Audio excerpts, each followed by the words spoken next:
Necesitamos que la Iglesia de Jesucristo crezca en santidad, porque probablemente estemos viviendo el último avivamiento ahora. Amados hermanos, el día de hoy vamos a estar comenzando a estudiar otro libro más del Antiguo Testamento. Así que estamos acercándonos ya hasta, este es el segundo libro de los profetas menores. Terminando este estudio, nos faltaría de estudiar 10 libros más para cubrir la totalidad de los 39 libros del Antiguo Testamento.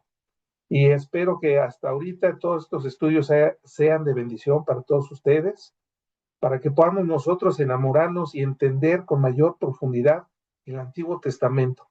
Sabemos y reconocemos que estamos viviendo ahora bajo un nuevo pacto por la misericordia de Dios, porque antes en el Antiguo Testamento todos los que no éramos de sangre judía no éramos parte del pueblo de Dios, mas ahora vivimos en una época de gracia, el Evangelio se ha abierto a todas las personas y todos son invitados, y el Espíritu Santo no discrimina, como lo vamos a estudiar el día de hoy en este libro, y entra y viene a todas las personas para morar dentro de nosotros, para santificarnos, para presentarse a sí mismo, dice la Escritura, una iglesia gloriosa, pura y sin mancha. Esta es la iglesia de nuestro Señor Jesucristo. Viene palabras del apóstol Pablo en el libro de Efesios. Así que sin más preámbulo, vamos a estudiar en este libro de Joel el tema central. El tema central es el día de Jehová. Y esta frase aparece por lo menos en una docena de ocasiones en el Antiguo Testamento. Es citado por diferentes autores del Antiguo Testamento, y en el Nuevo Testamento es citado solamente una vez, en el libro de los Hechos de los Apóstoles en el capítulo 2. Vamos a entrar más adelante, vamos a revisar lo que dice el Nuevo Testamento acerca de una porción de este libro de Joel. Dios es grande en misericordia y lento para la ira. Cuando nosotros estudiamos Éxodo y vimos cómo Moisés, que había escuchado acerca de Dios, empieza a formarse o empieza a tener un conocimiento mucho más claro y mucho más profundo de la persona de nuestro Señor Dios. Y él mismo escribe, citando las palabras de Moisés, lo voy a poner aquí en pantalla, en Éxodo 34, versos 5 y 7, cómo Moisés, en un acto de emoción, escribe las siguientes palabras en el verso 6. Y pasando a Jehová por delante de él, refiriéndose a Moisés, proclamó: Jehová, Jehová, fuerte, misericordioso y piadoso, tardo para la ira y grande en misericordia y verdad.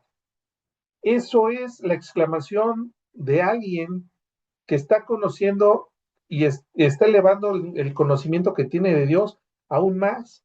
Y Moisés está sorprendido y admirado de conocer más y mejor a su Creador. Lo mismo nos pasa a todos los creyentes cuando llegamos a Cristo. Hemos escuchado, todos tenemos una cosmovisión y una teología. Todos los que creemos que Dios existe somos teólogos. Pero ¿qué tan bien conocemos al Dios de la Biblia? Bueno, ahí sí ya diferimos unos de otros. Entre más conocemos a Dios, entre más conocemos de su carácter, más nos va a ayudar a lidiar con todas las situaciones y las luchas que tenemos en nuestra vida cotidiana. Sabemos que Dios es bueno, Dios es amoroso, pero también, como un padre que ama a sus hijos, también sabe corregir a sus hijos cuando es necesario. Por eso también Moisés escribió en el Salmo 32.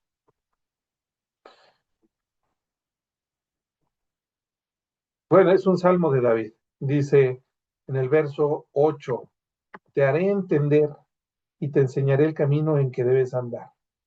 Nuestro Dios es un Dios que sabe cómo lidiar con hijos traviesos, hijos desobedientes. Es un Dios amoroso que se duele cuando castiga, como nos dolemos todos los papás.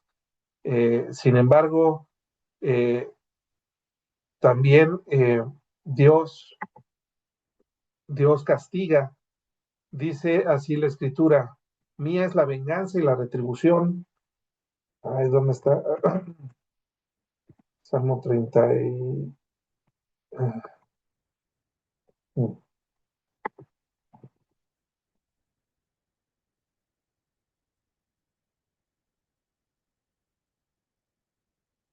Se me extravió aquí el versículo. Es Deuteronomio 32, 35. Dice así Dios, bueno, dice así la escritura: mía es la venganza y la retribución, a su tiempo su pie resbalará, porque el día de su aflicción está cercano y lo que está preparado se apresura. El Señor también es un Dios vengativo, que sabe vengar a sus hijos y sabe vengarse de todos sus enemigos, como lo dice el Salmo 2 también. Dice, el que mora en los cielos, el verso 4, el que mora en los cielos se reirá, el Señor se burlará de ellos, refiriéndose a sus enemigos. Así que el Señor es un Dios también que no solamente es bueno, sino que es un Dios listo y preparado para vengarse de sus enemigos, para burlarse de ellos, y llegará el día del Jehová, es este día del que habla el profeta Joel. Para los que no son hijos de él, de Dios, este libro debe producir en nosotros, porque ya vimos que Dios es un Dios vengativo, debe producir en nosotros eh, compasión por todas las personas, por todas las almas de las personas que no le conocen. Porque si bien Dios es el Todopoderoso, es santo y es justo, eh, no puede pasar por alto el pecado de nadie, absolutamente nadie. Muchas personas se confían diciendo que Dios es bueno, y vamos a ponerlo en una analogía. El sol es bueno, el sol es bueno para todo el planeta. Gracias al sol es que puede haber vida en este planeta, y gracias al sol es que se produce el ciclo del agua, ¿verdad? De evaporación, lluvia, y llega a los mares, llega a los ríos, riega el campo, crecen las flores, con los rayos del sol se produce la vegetación, y gracias a su calor es que podemos nosotros subsistir en este planeta. Entonces nosotros decimos, el calor del sol es bueno. Bueno, haciendo la analogía, Dios es bueno. Algunas personas no pueden entenderlo. Ahora veámoslo como el sol, el mismo sol que conocemos. El sol, el calor del sol es bueno, sí, pero si nos pudiéramos acercar al sol en una nave espacial y llegar lo más cercano posible, vamos a suponer a Mercurio, pues aunque estamos a varios cientos de miles de kilómetros de distancia del Sol, ahora ese mismo calor que para nosotros aquí en la Tierra es bueno, en ese lugar produciría en nosotros muerte. Así que, ¿por qué? Porque Dios también es ese calor, como el calor del Sol, que es bueno. Si nos acercamos a Dios en nuestras fuerzas, en nuestra condición de pecado, terminaríamos al igual que esa nave espacial derretidos, porque Dios es sumamente bueno, sumamente justo, así que no podríamos sobrevivir ante su presencia. Por eso es que a Moisés le pedía que se retirara el calzado de sus pies, porque el lugar donde estaba era un lugar santo, porque ahí estaba la presencia de Dios, haciendo referencia cuando Moisés tiene ese encuentro con Dios en la zarza ardiendo. Así que, amados hermanos, no es bueno que cualquier persona llegue a la presencia de Dios precisamente no por su bondad, sino por su justicia. Vamos a entrar un poquito de lleno acerca del libro, el libro de Joel. Joel es el profeta que escribió esta revelación de Dios. En este libro, que es un libro pequeño, son 3 capítulos. El nombre de Joel significa Jehová es Dios. Y este libro es referido, como ya lo dije al principio, por lo menos una docena de veces en el Antiguo Testamento, y también una vez en el Nuevo Testamento, en los Hechos de los Apóstoles. No hay referencias históricas que ayuden a los eruditos a situar la escritura de este libro en alguna etapa o época particular de la historia de Israel. No se mencionan reyes, no se mencionan acontecimientos que estén sucediendo, aconteciendo, como para ayudarnos a situarlo en la historia. Sin embargo, la mayoría de los eruditos sitúan su escritura mucho antes que el libro de Oseas, que estudiamos hace 8 días. Esto es, Joel fue escrito entre el año 835 y el año 796 antes de Cristo. Sabemos, pues, por estas fechas, que fue durante el periodo del reino dividido. Sabemos que Joel, porque así lo menciona en su libro, refirió su profecía hacia el reino del sur, hacia Judá, y, eh, y siempre nos habla del día del Jehová. Por todo el libro aparece esta frase, el día de Jehová. Ahora, muchas personas saben o sabemos que el día de Jehová es un día especial o un periodo de tiempo en particular en la historia humana, un día donde en este periodo de tiempo Dios va a derramar su ira y su violencia. Lo asociamos siempre con eventos escatológicos. Recordemos que es la escatología en la teología sistemática, se refiere a las profecías de los últimos tiempos. Son eventos futuros que están profetizados en la Escritura, pero no siempre el día de Jehová en la Biblia se refiere a eventos escatológicos, es decir, del final de los tiempos, sino que Ezequiel, por ejemplo, también utilizó el día de Jehová para ilustrar lo que vivirían el reino del sur bajo el exilio, cuando viniera el ataque y el exilio babilónico. Para ellos fue también un día terrible o una guerra terrible que terminó con ellos en el exilio. Así que el profeta Joel en este escrito o en su libro se refiere a ambas cosas. Por un lado, el capítulo 1 y algunos versículos del capítulo 2 hablan de eventos del día de Jehová que vendrían en un futuro, pero que hoy en día, en el año 2026 después de Cristo, ya acontecieron en el pasado. Así que, por un lado, habla de cosas que ya sucedieron para nuestra época, pero a partir del capítulo 2, del verso 28 en adelante, habla de eventos escatológicos futuros, de el día de Jehová como el Apocalipsis, el final de la historia humana como la conocemos. ¿Y cómo la conocemos, amada familia? Pues una humanidad corrupta, completamente inmoral y cada día más inmoral. Cada vez nos estamos descomponiendo cada día más como sociedad. Todas las naciones de todo el mundo estamos en decadencia. Así que ese día, ese periodo de tiempo de venganza de Dios es un acontecimiento escatológico y por ende es futuro. Bueno, vamos a comenzar con la lectura del libro de Joel para ir analizando y comentando lo que nos dice el profeta. Vamos con el capítulo 1, verso 1. Voy a hacer un poquito más de zoom. Aquí está. Dice así la escritura: palabra de Jehová que vino a Joel, hijo de Petuel. No hay mucha más información de Petuel, solo lo que leemos aquí, ¿va? No sabemos mucho del papá de Joel. Luego dice el verso 2: oíd esto, ancianos, y escuchad, todos los moradores de la tierra. ¿Ha acontecido esto en vuestros días o en los días de vuestros padres? De esto contaréis a vuestros hijos y a vuestros hijos a sus hijos y sus hijos a la otra generación. Lo que quedó de la oruga comió el saltón, y lo que quedó del saltón comió el revoltón, y la langosta comió de lo que el revoltón había quedado. Bueno, voy a quedarme aquí en este versículo. La palabra oruga, saltón, revoltón y langosta en el original hebreo se refieren al mismo insecto, a la misma langosta. Algunos eruditos refieren que estas 4 palabras castellanas se refieren evidentemente a la langosta. La langosta no es como las langostas que ven que se consumen ahí en Ensenada, ¿verdad? Y que es como un camarón gigante.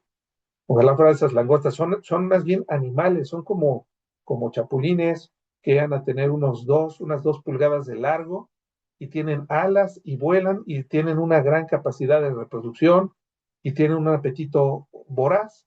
Así que estos 4 escenarios que nos pone de esta sucesión devastadora de la oruga, el saltón, el revoltón y la langosta, puede ser que se refiera al mismo insecto o se refiere a la etapa de crecimiento del insecto, porque primero es oruga, luego se hace un saltón como si fuera un chapulín que solamente brinca, y luego ya se queda como un revoltón. Finalmente llega a una edad adulta donde ya se considera una langosta y que tiene grandes alas para trasladarse rápidamente a muchos lados, ¿verdad? En la historia de la humanidad sabemos que ha habido grandes plagas de langostas que son tantos millones de langostas que llegan a oscurecer el sol, ya que son tan espesas las nubes de animales que van volando que llegan a tapar completamente el sol y queda oscuridad debajo de ellos. Y estas langostas estas agrupaciones de langostas son tan grandes que pueden llegar a tener varios kilómetros de ancho por varios kilómetros de largo. Todo es una gran nube de insectos que donde aterriza termina prácticamente con toda la vegetación, con todos los cultivos y arrasa con todo lo que está a su paso. ¿Qué producen esto? Pues escasez de hierba, de alimentos, acaban con los cultivos y a lo largo de la historia, saliéndonos un poquito de la Biblia, bueno, pues se conoce que han causado muchos estragos en la vida, en las diferentes épocas de la historia, en África, en Europa, ha habido grandes pérdidas por estas plagas, ¿verdad?, de langostas. Sin embargo, aquí me llamó algo la atención, me di a la tarea de investigar porque son 4, se refiere a esta plaga precisamente con un número 4. Eh, y esta cantidad de que ha sido, cuéntenos, amados familia, habla de la oruga, habla del saltón, habla del revoltón y habla de la langosta. ¿Hay alguna, ¿Hay alguna relación de la cantidad de esta plaga con alguna conexión escatológico que hagan algunos otros libros del Antiguo Testamento? Y encontré que sí hay una conexión interpretativa interesante, aunque el alcance de, de la interpretación eh, de esta cantidad de plagas que vienen, el alcance está un poquito, todavía no está muy definido, pero el número 4 tiene significado apocalíptico. Por ejemplo, cuando estudiamos Daniel capítulo 2, vimos que la estatua que Dios le da en sueños a Nabucodonosor se conforma de 4 imperios, que son los 4 imperios mundiales que estarían antes del establecimiento del reino de Dios. Y también estudiamos en Daniel capítulo 7 que Daniel tiene otra visión de 4 bestias que salen del mar. Y estas 4 bestias tienen la misma interpretación de los mismos 4 imperios mundiales que habrían de establecerse antes del establecimiento del reino de Dios en este mundo. También en Apocalipsis, eh, capítulo 6, se nos habla de 4 jinetes que preceden la segunda venida de Cristo. 4 jinetes, que uno es la muerte, otro es el hambre, otro es la guerra, ¿verdad? Y todos estos 4 jinetes tienen que ver con destrucción sobre el mundo. Zacarías en el capítulo 6 también nos habla de estos 4 jinetes. Así que se me hizo muy interesante poder ver si estaba correlacionado y si hay una correlación, pero sería un error interpretar las 4 langostas que acabamos de leer aquí en el verso 4 de Joel como la misma interpretación de 4 imperios. Definitivamente eso sería una interpretación incorrecta. Eh, una conexión que se sugiere más directa es que la plaga de langostas fue nada más y nada menos una vista previa de los 4 jinetes del Apocalipsis que vendrá y que el libro de Apocalipsis señala como los 4 jinetes del Apocalipsis y que van a salir durante el día del Señor, este periodo de tiempo donde Dios va a juzgar al mundo. Esta conexión no radica en una correspondencia meramente simbólica y precisa entre las langostas específicas, ¿verdad? Con los jinetes individuales, estos 4 jinetes. Sin embargo, sí sugiere un patrón un poquito más amplio. Tanto los jinetes del Apocalipsis como el número 4 de esta plaga de Joel 1:4 nos comunica un juicio divino de alcance total e inevitable que viene como predicho o profetizado antes de que llegue esta destrucción que está por anunciar el profeta Joel, ¿verdad? El impacto del versículo es que la ira de Jehová es ineludible. Quienes piensan haber evitado una etapa de la calamidad son atrapados por otra. Los que se libran de la oruga, entonces los va a alcanzar el saltón. Los que alcancen a escapar del saltón, viene entonces el revoltón y finalmente viene la langosta que va a comer lo que no pudieron comer los 3 anteriores. Así que este es el mismo patrón de devastación progresiva e inescapable que aparece en la visión del libro del Apocalipsis con los jinetes. Así que, amada familia, esto es algo muy interesante porque está ligado a la manera como Dios va a lidiar con este mundo. Pero bueno, yo les comentaba al principio que esta conexión o este primer capítulo tiene que ver con cosas que Joel le profetizó al reino del sur, a Judá, y que posteriormente vinieron con el exilio babilónico. Dice así el profeta: despertad borrachos y llorad, gemid todos los que bebéis vino a causa del mosto, porque os es quitado de vuestra boca. Porque pueblo fuerte e innumerable subió a mi tierra, sus dientes son dientes de león y sus muelas muelas de león. Asoló mi vid y descortezó mi higuera, del todo la desmenuzó y derribó, sus ramas quedaron blancas. Llora tú como joven vestida de cilicio por el marido de su juventud. Desapareció de la casa de Jehová la ofrenda y la libación, los sacerdotes ministros de Jehová están de duelo. El campo está asolado, se enlutió la tierra, porque el trigo fue destruido, se secó el mosto, se perdió el aceite. Confundíos, labradores, gemid, viñeros, por el trigo y la cebada, porque se perdió la mies del campo. La vid está cerca y pereció la higuera, el granado también, la palmera y el manzano. Todos los árboles del campo se secaron, por lo cual se extinguió el gozo de los hijos de los hombres. Continúa diciendo aquí el verso 13, ceñíos y lamentad, sacerdotes, gemid, ministros del altar, venid, dormid en silicio, ministros de mi Dios, porque quitada es de la casa vuestro Dios la ofrenda y la libación.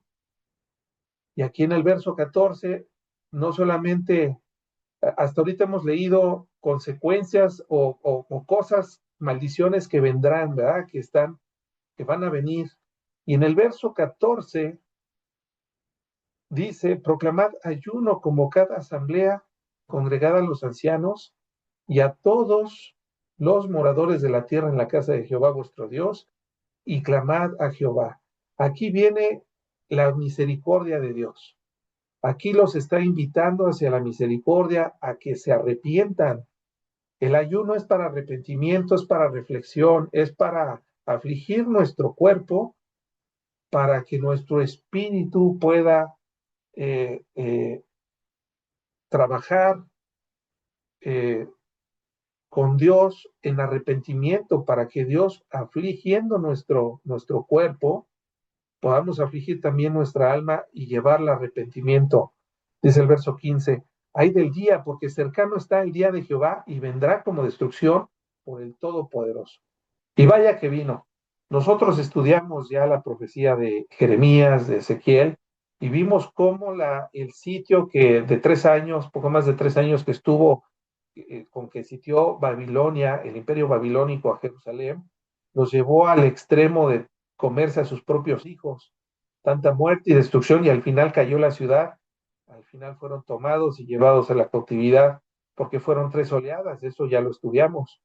Y si no lo viste, te invito a que lo veas en los videos, los tenemos ahí en el canal de YouTube. ¿Por qué? Porque Dios no actúa de manera impulsiva. Dios advierte lo que viene, llama al arrepentimiento y después o se endereza en su camino, como pasó con Jonás, ¿verdad? Cuando profetizó y que íbamos a estudiar en Siria, a los asirios, o viene la destrucción y el castigo, como ya vimos que aconteció al reino del norte y después al reino del sur. Así que el Señor siempre trabaja de la misma manera. Este capítulo nos enseña que la plaga de Joel funciona y siempre va a funcionar como un precedente histórico del juicio divino que está profetizando en el futuro, demostrando que Dios ejecuta sus propósitos mediante sus múltiples oleadas de destrucción, como ya lo vimos, ¿verdad? Con estas 4 plagas, que llegan y que dejan al pueblo sin escapatoria. El juicio de Dios vendrá y eso es lo más seguro que tenemos. Y Dios va a juzgar a su pueblo como ya lo hizo con la nación de Israel y lo hará con nosotros los creyentes, pero Dios también va a juzgar al mundo. Pero siempre el juicio comienza desde la casa. Así que vamos a comenzar ahora a ver el periodo escatológico, aquellas cosas que están profetizadas que vendrán al mundo, pero que todavía no han llegado, pero que llegarán antes que venga el día de nuestro Señor Jesucristo y se presente aquí en la tierra por segunda vez, antes de la segunda venida de nuestro Señor Jesucristo. Dice así Joel. Y después de esto, derramaré mi espíritu sobre toda carne, y profetizarán vuestros hijos y vuestras hijas, vuestros ancianos soñarán sueños, y vuestros jóvenes verán visiones. Esta es una profecía que está aquí, que acabamos de leer en Joel, y esto, si se pueden dar cuenta, esto es un evento que ya aconteció hace 2000 años, en el libro de los Hechos de los Apóstoles, cuando viene el día de Pentecostés, y empiezan a hablar en diferentes lenguas humanas, ¿verdad? Y empiezan a oír que los discípulos que estaban reunidos en el aposento alto están hablando en diferentes idiomas, y no entendiendo lo que decían, la gente se burlaba de ellos y pensaban que estaban borrachos, ¿verdad? Llenos de mosto. Sin embargo, el apóstol Pedro, como líder de la iglesia primitiva, se levanta y hace un discurso increíble, maravilloso. Y lleno del Espíritu Santo, el apóstol Pedro empieza a decir por qué no están borrachos y por qué esto que está sucediendo en el día de Pentecostés estaba ya profetizado desde el Antiguo Testamento. Y precisamente el apóstol Pedro nos interpreta este versículo que leímos de Joel 2:28, y él lo pone con estas palabras. Y en los postreros días, dice Dios, derramaré mi espíritu sobre toda carne, y vuestros hijos y vuestras hijas profetizarán, vuestros jóvenes verán visiones y vuestros ancianos soñarán sueños. El apóstol Pedro está citando a Joel. ¿Por qué? Porque lo que estaba sucediendo en ese momento, el día de Pentecostés, era el cumplimiento de esta profecía precisamente. De cierto, sobre mis siervos y sobre mis siervas en aquellos días derramaré mi espíritu y profetizarán. El Espíritu Santo ahora viene sobre todas las personas que invocan el nombre de nuestro Señor Jesucristo. Así que no es solamente para hombres o para mujeres, es para hombres, mujeres, niños, niñas, ancianos, eh, libres y esclavos. El Espíritu Santo no discrimina. Profetizarán, dice, derramaré mi espíritu y profetizarán. Esta profecía, o sabemos que el don de profecía ya terminó porque la Biblia ya está terminada. Ya no hay más palabras que Dios tenga que decirme a mí o a cualquier otra persona, porque si nos atrevemos a decir que somos profetas y que Dios me ha dado una palabra, tendría yo que escribirla en un libro, porque no es mi palabra, es la palabra de Dios. Y la palabra de Dios es eterna, no trasciende con el tiempo. Por eso estamos leyendo escritos de hace 800 años antes de Cristo, ya casi 3000 años desde nuestra época, porque la palabra de Dios es eterna, pero además tiene otras características, es viva, es eficaz, es inerrante, etcétera. Todo lo que ya estudiamos en el curso anterior de teología sistemática. Sin embargo, la Biblia ya está profetizada, ya la profecía está dada, está revelada. ¿A qué se refiere entonces que profetizarán? Bueno, pues que clamarán o la gente hablará palabras ya profetizadas. Eso es profetizar, citar la Biblia. Eso es profetizar. No es dar nueva revelación, sino dar la revelación que ya tenemos en nuestra Biblia. Y daré prodigios arriba en el cielo y señales abajo en la tierra, sangre y fuego y vapor de humo. El sol se convertirá en tinieblas y la luna en sangre antes que venga el día del Señor, grande y manifiesto. Todo esto el apóstol Pedro, si se fijan, sí estudiaba la Biblia y la memorizaba, por eso la está citando de memoria todos estos versículos de Joel a partir del verso 28 y al 30. Sobre los siervos, sobre las siervas derramaré. Todo esto lo dijo el apóstol Pedro de memoria. Dice, y todo aquel que invocar el nombre de Jehová será salvo, porque el monte de Sión en Jerusalén habrá salvación, como ha dicho Jehová, y entre el remanente, el cual él habrá llamado. ¿A quién van a dar, quién van a alcanzar salvación? Todo aquel que invocare el nombre de Jehová. El apóstol Pedro nos está diciendo que todo aquel que invoque el nombre de Jesús. Así que Jesucristo aparece en este verso 32.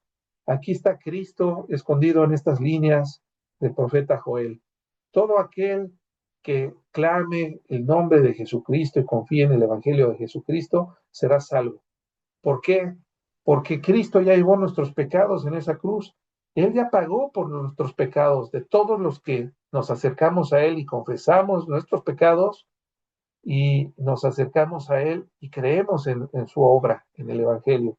Todos los que hemos creído en el Evangelio nos convertimos en hijos de Dios, pues siendo antes enemigos de Dios, ahora nos ha adoptado, ¿verdad? Por la sangre de Cristo. Ahora somos santos, somos parte de su pueblo.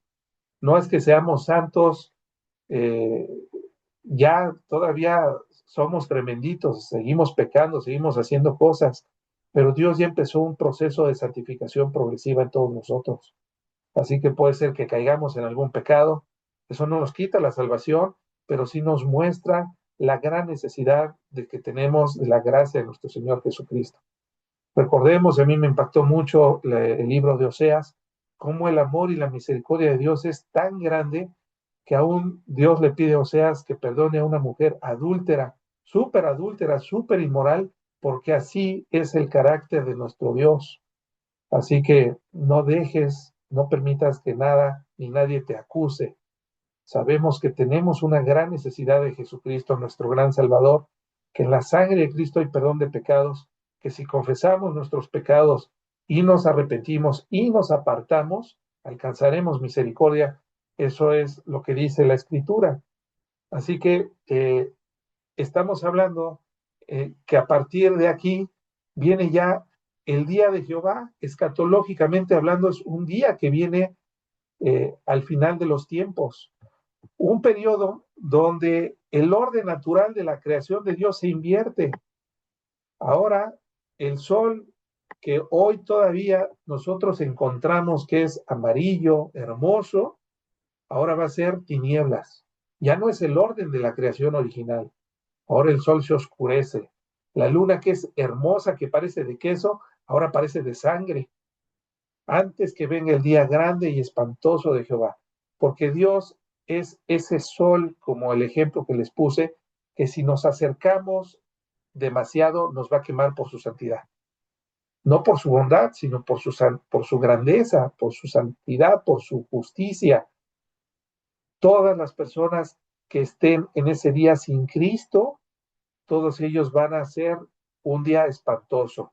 Entonces dejarán de clamar, Diosito, porque el Dios que nosotros tenemos y que conocemos y que la Biblia nos ha revelado no es un diosito, es un Dios digno de ser temido porque es el Todopoderoso, que es justo, sí es misericordioso, pero también va a llegar un día en que Dios dice, hasta aquí, la maldad no la puedo tolerar más, como lo dijo en Génesis 6, no contenderá mi espíritu con el hombre para siempre, sino que serán sus días 120 años.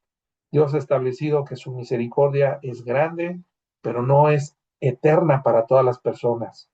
Para los que se han arrepentido y acercado a Dios, ciertamente su amor y su misericordia nunca nos va a dejar, pero todas las personas que no lo conocen y que lo rechacen y que lo hayan rechazado y ese día los alcance, ese periodo de tiempo los alcance, ellos sí eh, sufrirán el día en que Dios se acerca como un Dios vengativo, como un Dios que sabe infringir y se burla de sus enemigos y sabe infringir dolor y tormento para todos sus enemigos. Ese es el día grande y espantoso de Jehová, como lo dice Joel. Porque aquí en aquellos días y en aquel tiempo en que haré volver la cautividad de Judá y de Jerusalén, reuniré a todas las naciones y las haré descender al valle de Josafat, y allí estaré en mi juicio con ellas a causa de mi pueblo y de Israel, mi heredad, a quienes ellas esparcieron entre las naciones y repartieron mi tierra. Por supuesto que aquí ya nos habla de este evento futuro donde Israel será reunido no por ellos mismos, sino Dios mismo los va a reunir en ese lugar, en ese territorio geográfico donde de donde que Dios les dio y a causa de su pecado y de su rebelión fueron a la diáspora, ¿verdad? Desde en el año 70 después de Cristo, que vino la gran persecución romana, todos los judíos huyeron y esa tierra estuvo deshabitada por casi 2000 años, hasta 1948, cuando regresan a su tierra y se forma la nación de Israel y es reconocida ante las Naciones Unidas. Pero ese día todavía no ha terminado. Ellos siguen esparcidos, todavía hay muchos judíos por todo el mundo. Él está hablando que él va a reunir a su pueblo en su tierra y que va a juzgar a las naciones que las esparcieron. Dios va a juzgar a todas las naciones. Dice el libro de Apocalipsis que va a haber mucha muerte, destrucción por eventos naturales, como desastres naturales, terremotos, incendios, contaminación de los ríos, del mar. Va a haber mucha muerte y destrucción y después el anticristo va a perseguir a su pueblo también.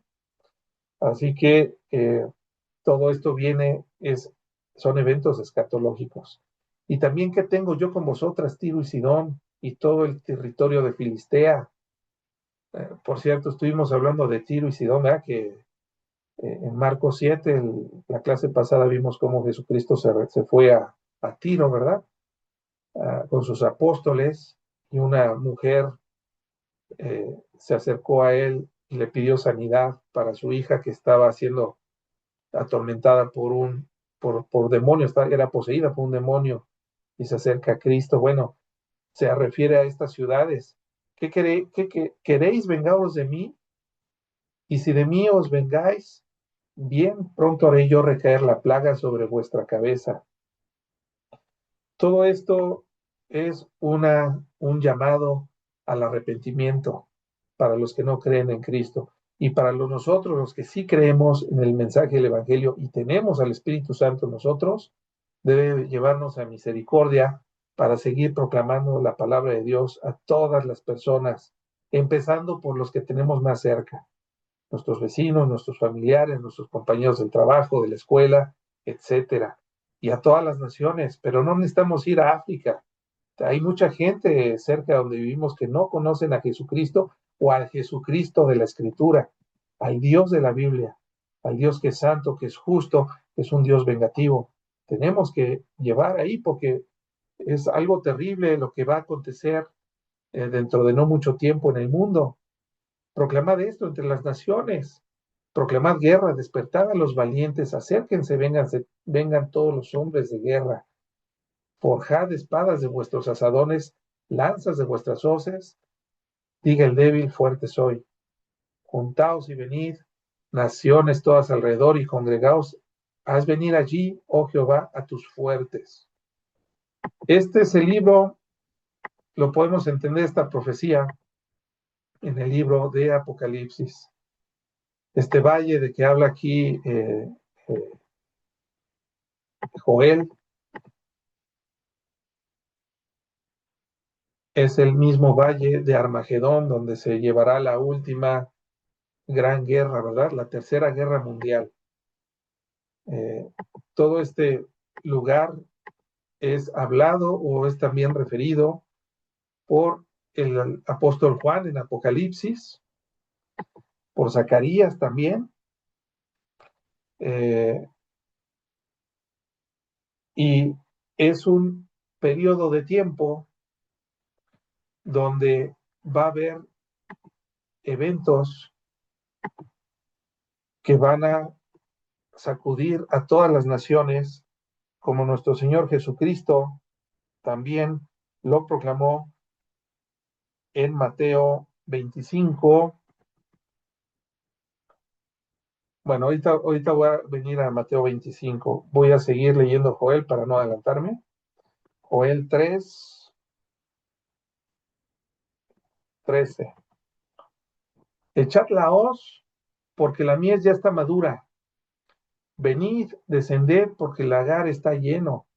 Rebosan las cubetas, porque mucha es la maldad de ellos. Fíjense cómo aquí dice que la mies ya está madura.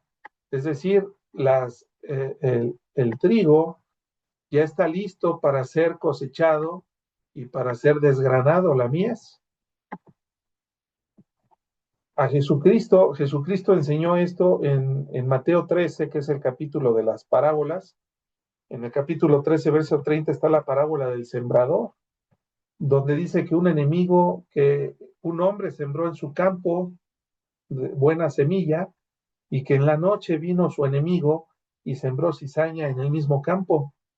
Cuando creció el trigo y la cizaña, los trabajadores vinieron y le dijeron que había cizaña, de dónde había salido, y dice, un enemigo la sembró. Ellos se ofrecen a arrancar la cizaña y el hombre les dice, no la arranquen, espérense a que esté madura, y entonces ya pueden arrancar tanto el trigo como la cizaña, y ya arrancado pueden separar el trigo de un lado y la cizaña del otro. ¿Por qué? Porque no estaba maduro. Sin embargo, ahorita en Joel leímos que ya estaba listo, la mies estaba madura. Dice así el verso 30, dejad crecer juntamente lo uno y lo otro, el trigo y la cizaña, hasta la siega. Y al tiempo de la siega, yo diría a los segadores, recoged primero la cizaña y atadle en manojos para quemarla, pero recoged el trigo en mi granero. Cualquier persona que trabaje en el campo, cuando siembra semilla en su campo, lo hace porque no espera desperdiciar semillas, ¿verdad? Si vamos a sembrar maíz, ¿qué se necesita en un campo? Pues se necesita la semilla, ¿verdad? Necesitamos maíz para poderlo sembrar. ¿Qué esperamos? ¿Por qué no nos lo comemos? ¿Por qué no nos lo molemos y hacemos unas tortillas o unos tamalitos? Pues porque estamos esperando que esas semillas que estamos invirtiendo en el campo, después de unos meses, crezcan nuevas plantas que nos den de regreso las semillas que invertimos, más los intereses, que son muchas semillas más, de tal manera que vamos a poder tener para hacer tortillas y tamales y semillas para seguir invirtiendo y seguir teniendo un fruto de vuelta. Nosotros, los cristianos, somos esa semilla, ese trigo que fuimos sembrados en este mundo. ¿Qué espera Dios de nosotros? Regresar, que esta semilla que Él sembró en nosotros regrese a Él, pero no solamente la semilla que sembró, sino que venga multiplicada al 30, al 60 y al 100 por uno. Por eso los cristianos no podemos confiarnos, ¿verdad? De que, bueno, seguimos pecando. No, sí seguimos pecando. Eso, mientras estemos en este cuerpo, vamos a seguir pecando. Pero una cosa es pecar y otra cosa es vivir en pecado. No soltar un pecado. Si somos hijos, viene la disciplina de Dios. Por eso el apóstol Pablo, cuando celebró la Santa Cena del Señor, decía que había muchos debilitados y muchos dormían. Había muchos cristianos en la época del apóstol Pablo debilitados a causa de su pecado, porque estaban bajo la disciplina de Dios. Y muchos otros, la disciplina de Dios había sido un juicio para llevarlos a casa antes de tiempo. Así que tenemos una responsabilidad como hijos de Dios de entregarle a Dios ese fruto de vuelta. ¿Por qué? Porque el día de Jehová, el día del juicio viene pronto, como en Apocalipsis, bueno, eh, Apocalipsis 19, verso 15 nos dice, de su boca, hablando de nuestro Señor Jesucristo, de su boca sale una espada aguda para herir con ella a las naciones, lo que estamos leyendo en Joel, ¿verdad? Y él la regirá con vara de hierro, y él pisa el lagar del vino del furor y la ira del Dios Todopoderoso. Dios es un Dios que es digno de ser temido porque Él es el Todopoderoso, es santo y es justo. Así que nadie puede escapar de la mano de Dios.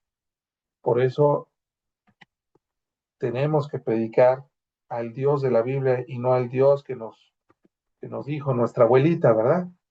No, no tengas miedo, no, por supuesto que debemos de tener un temor reverente a Dios, porque Dios ya está listo para pisar, ¿verdad? El lagar, las uvas ya están en el lagar, en la cubeta, donde se tienen que exprimir, ¿verdad?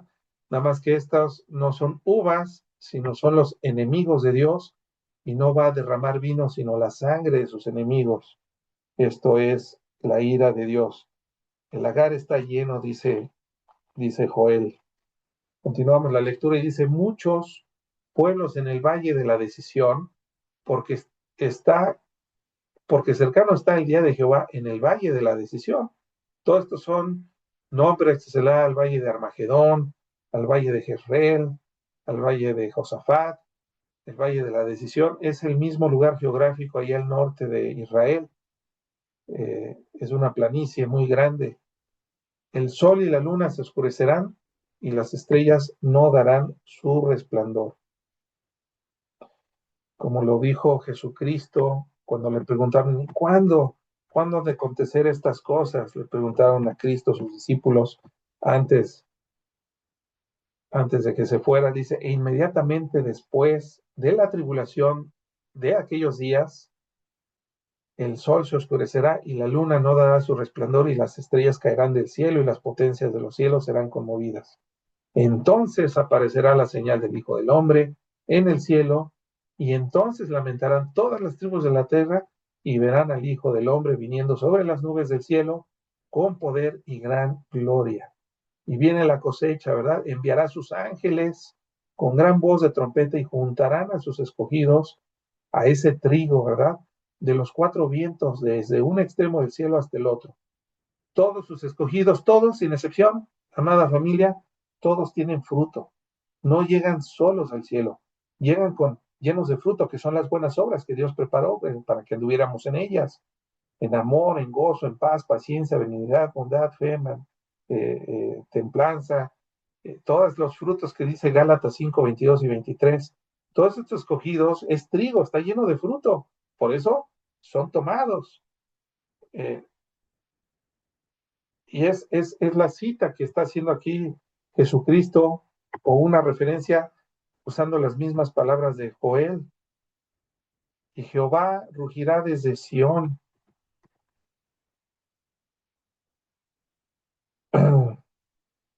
Joel 3:16. Y Jehová rugirá desde Sión y dará su voz desde Jerusalén, y temblarán los cielos y la tierra, pero Jehová será la esperanza de su pueblo y la fortaleza de los hijos de Israel. Aquí me parece muy interesante cómo dices la esperanza de su pueblo. Israel es su pueblo, pero también la iglesia es su pueblo y la fortaleza de los hijos de Israel. Recordemos que Israel sigue siendo la nación de Dios, nada más que Israel ahorita todavía no ha confesado al Señor Jesucristo, pero llegará el día en que todo lo reconocerán como dice el verso 17, y conoceréis que yo soy Jehová vuestro Dios, que habito en Sión, mi santo monte, y Jerusalén será santa, y extraños no pasarán más por ella. Luego dice el 18, una referencia al milenio. Sucederá en aquel tiempo que los montes destilarán mosto, y los collados fluirán leche, y por todos los arroyos de Judá correrán aguas, y saldrá una fuente de la casa de Jehová, y regará el valle de Sittim. Aquí esto es maravilloso porque después de que pase el día de Jehová grande y temible y terrible, viene entonces una recreación. La maldición, Cristo ya está gobernando en este mundo, la maldición es retirada de la humanidad y de toda la creación, y todo empieza a ser como en el huerto del Edén. Ese es el evento escatológico que toda la iglesia está esperando. Pero no nos confiemos, amada familia, porque va a tardar, o al menos Cristo va a venir cuando no lo esperan, o no todos. Así que la Biblia habla que Dios tardándose en llegar, siempre habla de que tarde en llegar, no dice que llega rápido, sino que tarde en llegar. Por eso muchos cristianos van a bajar la guardia y muchos se van a quedar como esas 5 vírgenes insensatas que se quedaron sin aceite, tardándose el novio en llegar.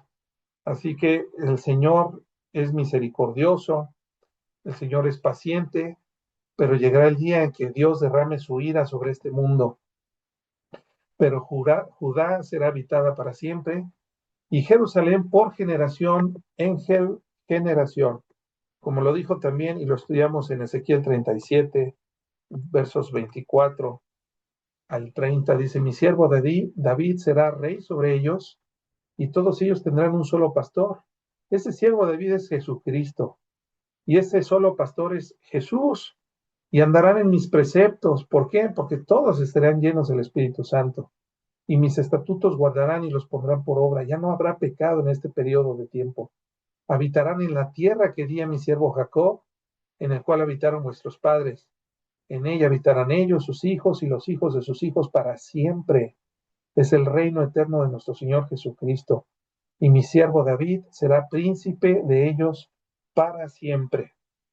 Así que el mensaje del libro de Joel no es simplemente historia antigua, amada familia. Es una advertencia viva para ti y para mí el día de hoy. El mismo Dios que envió juicio sobre Judá, es el Dios que un día va a juzgar a toda la humanidad. No hay escapatoria, no hay refugio humano ni búnker del que pueda huir nadie de la ira de Dios. No hay excusa para no arrepentirse. Así como las langostas que menciona en Joel 1:4 arrasan con todo sin dejar nada, así va a ser el juicio de Dios que va a alcanzar a cada vida que permanezca en su pecado. Por eso la necesidad de Jesucristo. Hoy todavía hay esperanza porque hay vida. Tenemos que escuchar su voz y escuchar las palabras y las invitaciones que vienen en el libro de Joel también. Conviértanse a mí de todo su corazón. No se trata de una religión, de seguir una religión. No se trata de hacer buenas obras, aunque sí de andar en ellas. No se trata de intentar solamente ser un poquito mejores que antes de llegar a Cristo. El problema es todavía mucho más profundo, es lo que estamos entendiendo en este libro. Estamos separados de Dios, bajo condenación, y necesitamos todos a un Salvador, a Jesucristo. Él es el Salvador que vino a pagar en esa cruz por tus pecados y por mis pecados. La invitación es clara y contundente para todos los que estamos estudiando este estudio, que estamos en este estudio. Tenemos que arrepentirnos de nuestros pecados, aún si ya somos cristianos. Pero si no lo eres, arrepiéntete.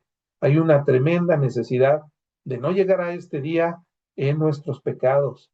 Tenemos que reconocer que somos rebeldes delante de Dios. Tenemos que abandonar todos nuestros malos caminos en los que andamos. Tenemos que creer en el único nombre dado a los hombres que Dios nos dio, que es nuestro Señor Jesucristo, y creer que Él es nuestro único y suficiente Salvador. No endurezcamos nuestro corazón, no posterguemos esta decisión. El día de Jehová vendrá y cuando llegue ya no va a haber oportunidad. Hoy es el día de la salvación. Si hay alguien que está escuchando este estudio, a lo mejor te lo compartió alguien que te ama, que Dios puso en su corazón que te lo mandaras. Hoy es el momento de rendirnos al señorío de nuestro Señor Jesucristo. Todavía podemos ser permeados por el Espíritu Santo en nuestro corazón para que enderece nuestros pasos, para que nos lleve una vida cada día más santa. Hay que correr a nuestro Señor Jesucristo antes de que sea demasiado tarde. Comparte este estudio si te bendijo. Vamos ahora. Señor Jesús, damos gracias, Padre, porque tú no te cansas de llamarnos al arrepentimiento genuino. El que siembra con lágrimas va a cosechar con alegría, dice tu palabra. Gracias, Jesús, porque nosotros podemos estar seguros que tú vas a vengarte de todos tus enemigos, no solamente de Satanás y sus demonios, todos sus ángeles caídos, sino de todas aquellas personas que no te quisieron reconocer, que quisieron tener otros dioses, llamado placer, llamado dinero, llamado lo que sea. Todas esas idolatrías, Señor, tú los castigarás severamente. Y si llegamos en nuestros pecados, ¿quién puede huir de tu mano todopoderoso? Si tú eres el Dios justo y santo. Bendice a todas las personas, guíalas al arrepentimiento, a que Jesús sea su Rey, su Señor y su Salvador, y que el Espíritu Santo que tú nos has dejado more y venga a morar dentro de todas estas personas que se arrepientan de sus pecados.